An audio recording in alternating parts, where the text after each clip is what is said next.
Hey, Michelle, can you hear us? He is good. He is good. Yeah. Michelle's not on. She's not on yet. Okay. Thanks, Antoine. Uh-huh. We don't need feedback for another year. That's great.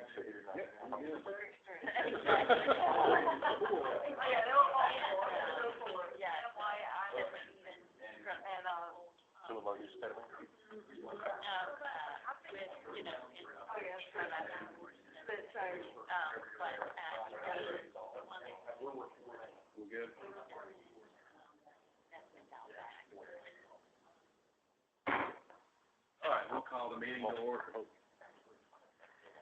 Welcome to the 1016th meeting of the North Carolina Board of Pharmacy.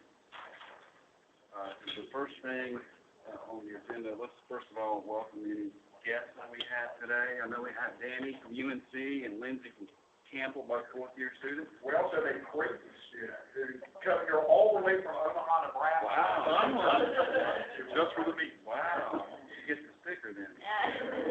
Go ahead and introduce yourself to the group. My name is Emily Gabel. I'm a first-year pharmacy student, but I actually live here. Okay, good. Well, thank you for coming.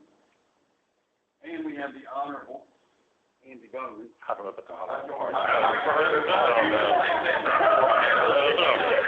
Please say that. We have Andy Bowman. That's better. Questionable would be. I love you, brother. Love you. All right. You should have worn my overalls. Andy, or So, not. this student, Andy was a member of the Board of Pharmacy for 8 years, so he's back doing. We finally got rid of him. Yeah. Oh, my lawsuit, yeah. Good morning, everyone.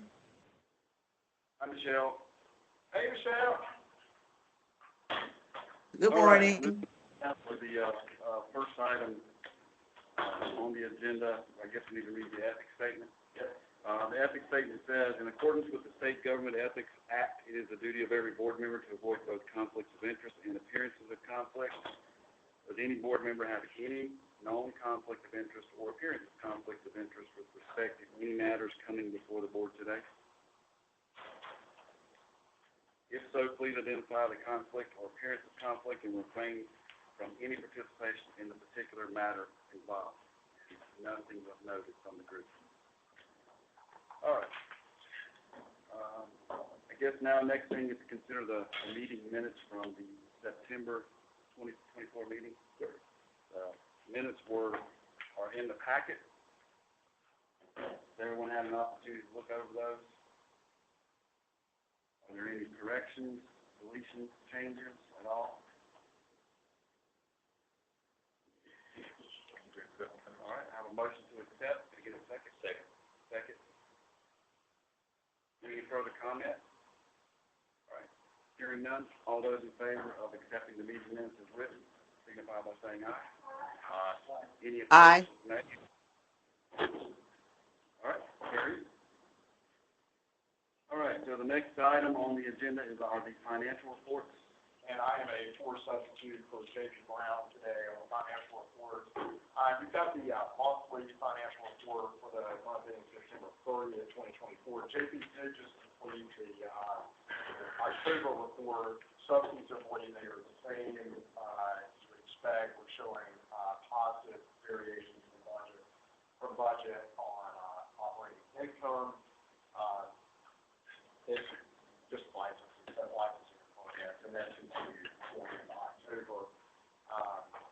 We don't know whether that's all the time and thing. Operating expenditures remain, I think, as of the end of October, about 21% less than budgeted for this time of the fiscal year, which is obviously a positive variance. But the vast bulk of that is that the window replacement project, which you all know is a very expensive one, and it has not gotten started fully yet, although I think in the next week or two that's going to begin, which just for board members and combined and visit, we're going to have some times for some of the lines office going to be closed while they do the replacement.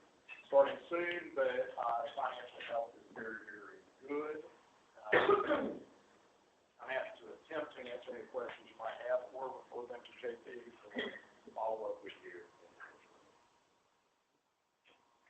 The next other financial piece, at the October committee workday, the Budget and Finance Committee did review and approve the fiscal year 2023-24 financial audit, which you all have in your meeting materials. It was a clean audit. You see both the results of the audit and the what's called a government letter in there, which indicates that the auditors had no disputes with management at the office. So another great audit, the Budget Committee approved, and thanks of course to JT and Wanda, who worked with our outside auditors every August to get this done.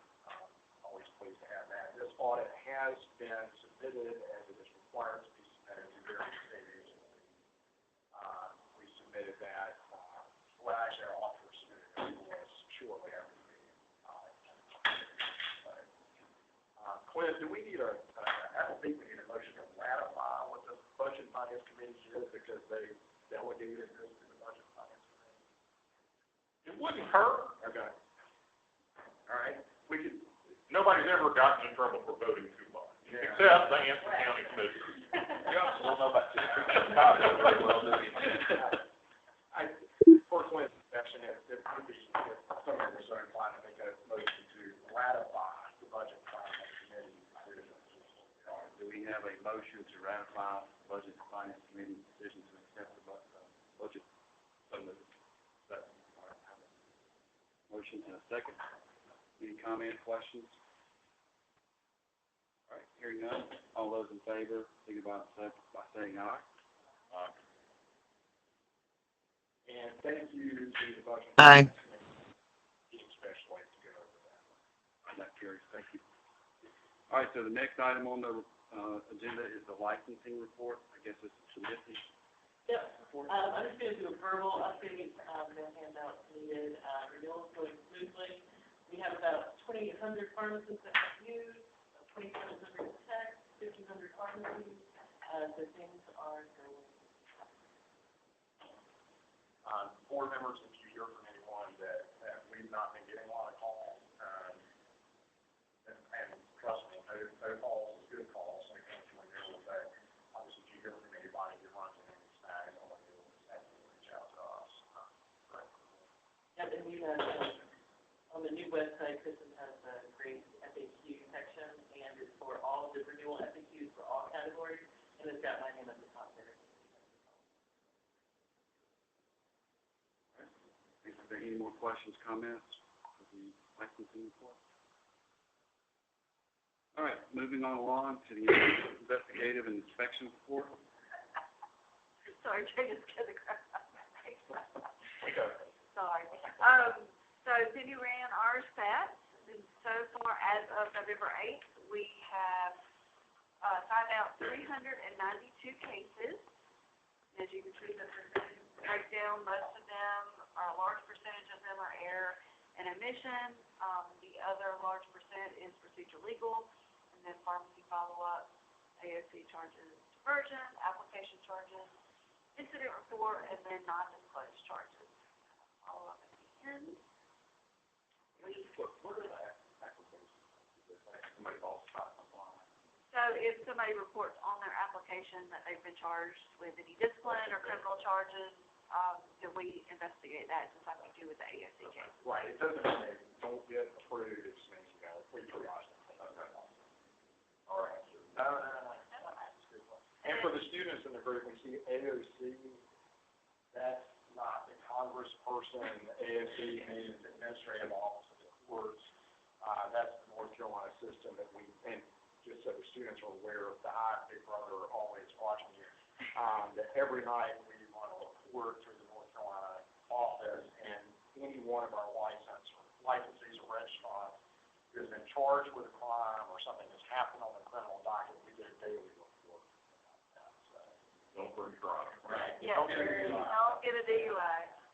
And then the non-disclosed charges are if we license somebody and then we find an AOC that they were charged and did not disclose that, then we investigate that the same way. A lot of those end up being like, you get charged with some misdemeanor for, fishing without a license.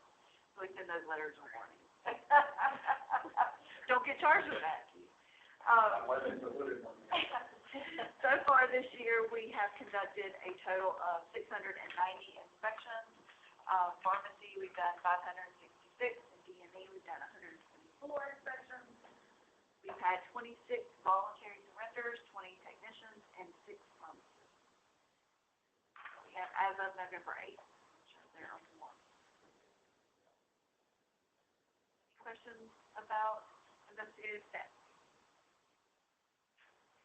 Or investigative enforcement at all? Glad to answer any questions. Questions? All right. Thank you, Kristen. All right, moving on along to the report section of this file, the Chapter 93B report. So as I think all board members know, and for the benefit of the students, each year, every occupational licensing board in North Carolina is required to file a report, the contents of which are mostly data, and the data is specified by statute what we have to report. A lot of these kind of things you would imagine. How many people apply for a license? How many people got a license? There are questions about applicants with criminal records and how many of those wound up getting a license. There are questions about active military personnel and their spouses who come into the state and there are mechanisms by which they can get licenses in an expedited way. So that report is due by October 31st of each year. Thank you to everybody on the staff for putting this together, and Missy and Antoine, I think, look forward ever so much every year to compiling the data that has to go into this thing. But as board members, as you know, we also use this as an opportunity to talk more generally about the things that we did this past year. Although my guess is that you can count the number of people who actually read this report on the fingers of your hand with plenty of them to spare. That has been filed. No hand.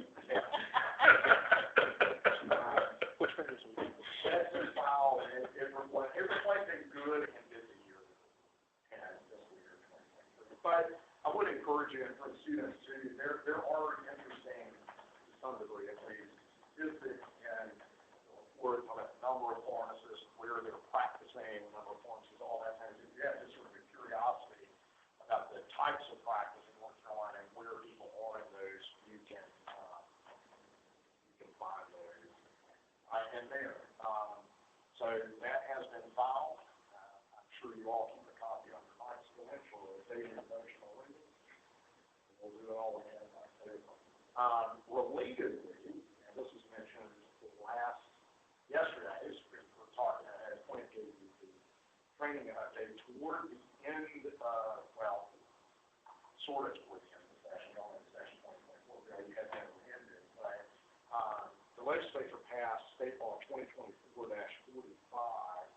and on the provisions in that statute was a requirement that every occupational licensing board, when contacted by legislative research services, to provide certain data to the legislature. You have a copy of that in here. It's relatively short list of names. The vast bulk of the names that were required to be reported in this are identical to the things that have to be reported in the chapter 92. So I went ahead and filed both of those simultaneously. I think what Clint was right to mention yesterday is the apparent purpose of this was this provision that says if an occupational license board does not provide this information, I think by December 15th of this year, that there would be a report to the Joint Legislative Administrative Procedure Oversight Committee and a presumption that the occupational licensing board didn't need to exist anymore. So I filed it. The one confusing part about this is that one of the things that was required to be filed was current bylaws. And all of us who have our hands said, we're not a corporation, we don't have bylaws. We have bylaws, they're called the Pharmacy Practice Act, and the rules we have. But I did get clarification from legislative research that would suffice, and I saved the email and followed the email with the report, because it was confusing. So that has all been filed. One thing that, had any curiosity about, and I think you should, one of the things that we required to report on was existing entities to whom our board has to submit their report. And that's toward the back of this report. You might be surprised at the sheer number of reports that we have to submit every year to various agencies. I'm not saying it's a bad thing, but there's a lot of them. So we have a list there. So, anyway, that report makes for a solid 5 minutes worth for you. Okay. The legislative research assistant was very pleased with the submission. So they only saw so much. All right, any questions on any of the reports? Thank you, Jay. All right. And you're still stuck with it. Yeah, moving on to the legislative reports. Provided in there, at least this time, I can say there has been a change since the last report. We have, as you know, of course, yesterday, we had Representative Bryant and Representative Sasser here. The legislature is technically still in session, and they have scheduled sessions in November and December to come back. But they haven't really been doing a lot of legislative stuff, except for, and I have this in here, the state passed 2 lien recovery statutes, which they call Parts 1 and 2. Part 2 is the one that's relevant to us for 2 reasons. Number one, it extended the state of emergency for the lien recovery in the 25 affected counties to March 1st, 2025. The relevance to us is that, as you know, our authority to issue waivers to facilitate emergency response is in a declaration of emergency. So this extension to March 1st, 2025 means that our standard emergency waivers that we put in place remain in place unless we were taking action to roll them back.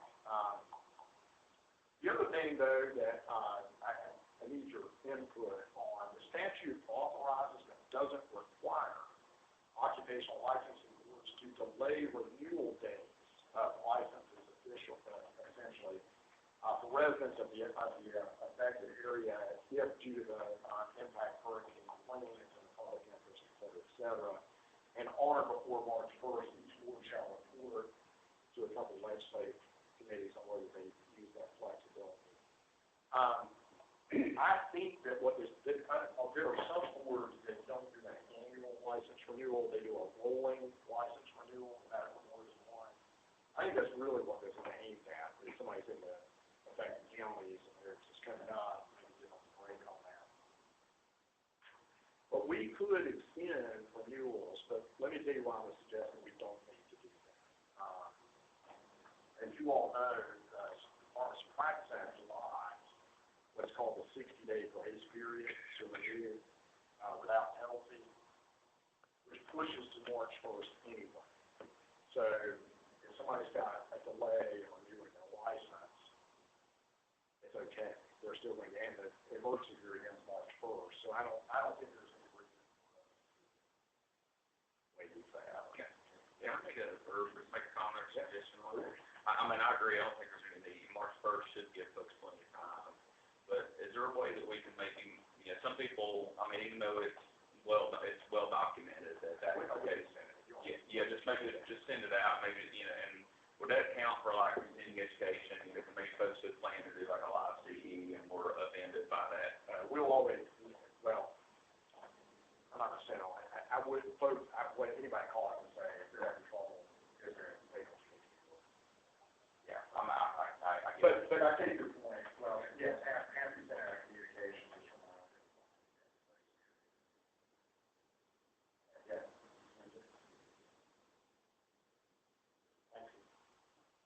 I will give credit to that to my wife. She said, if y'all talk about that, that would be a good thing for those folks who are affected. So. And the way we've always seen this too is, in terms of CE, what we would look for is how much CE did you get before the date you renewed. So somebody renewed on February 15th, let's say, and they've done how much CE in January. we'll work with folks. The other thing I did want to mention is sort of relevant. I think you all know DEA issued what it called a concurrence that our emergency refill rule of 1815.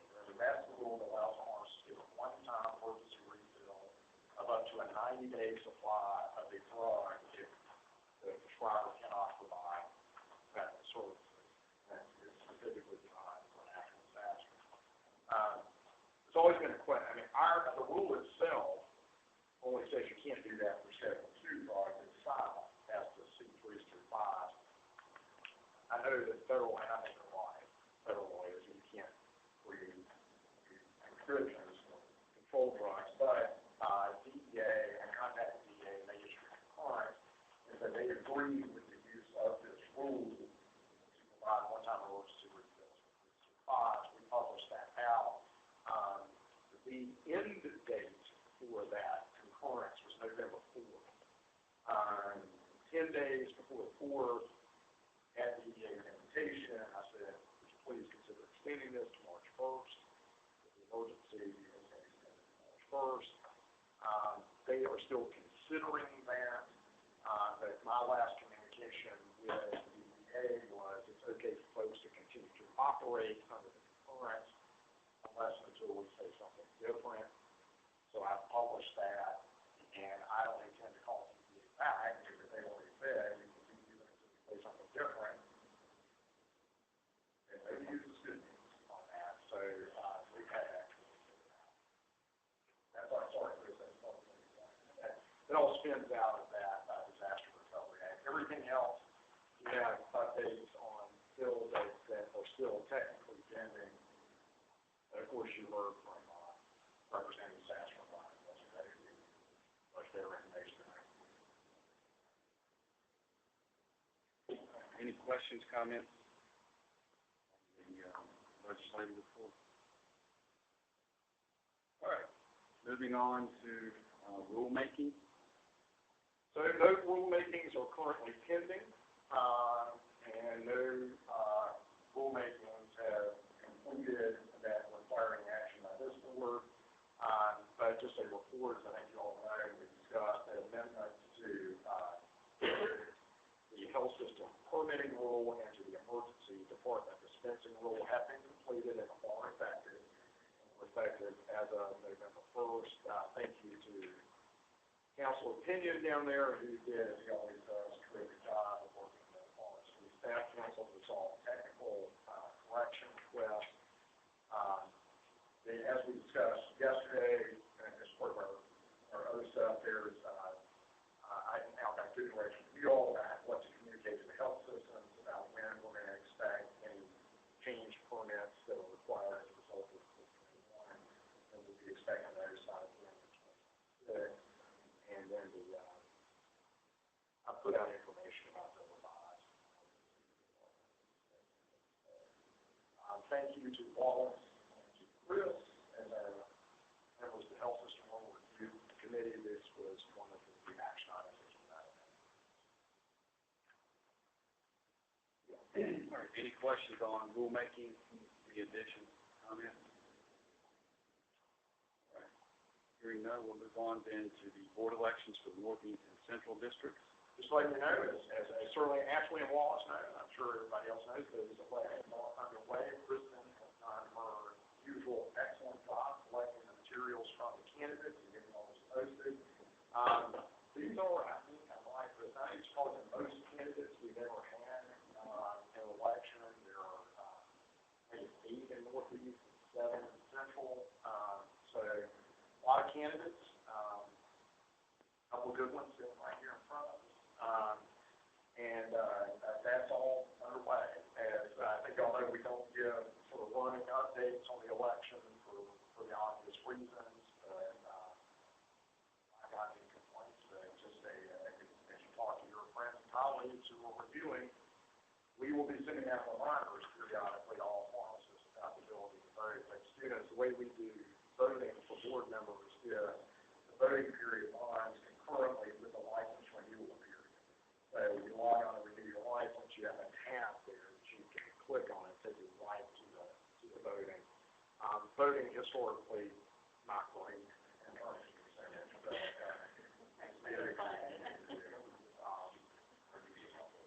so we'll give you, we'll probably give you another update in January, about how things are going. So far, so good on that. All right, just to follow up on that, to Jay's point, we have 7 candidates running in the Northeast District and 8 candidates running in the Central District. That is a lot of candidates, so that's significant. Encourage your people to vote. That's really important. All right, I guess moving on down to the consent agenda items.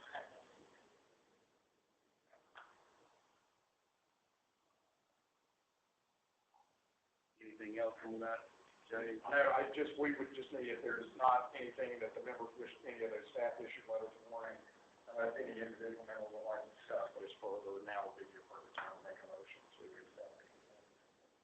Are there any comments or additions to the consent agenda items? All right. All right, I have a motion to approve them. Second. Got a second? Michelle is, recused out because these were her recommendations, so somebody else needs a second. We'll take Ashley's second. Oops. So, Sorry about that, gang. Thank you, Ashley. Thank you, Michelle, for doing a great job figuring off on Yeah. that. Thank you for that. All right, any further comments on them? If not, all in favor, say aye. Aye. Any opposed, say nay. All right, hearing none, it carries. All consent agenda items are approved. The remaining item then, Mr. President, is we do need to entertain a motion to go into closed session to discuss potential summary suspensions of legislation. I have a motion to enter closed session. And then Second. enter. All right, got a second. All in favor of entering the closed session, signify by saying aye. All right, any opposed? All right. So, students, we got to kick y'all out now, but we'll be done with this very short.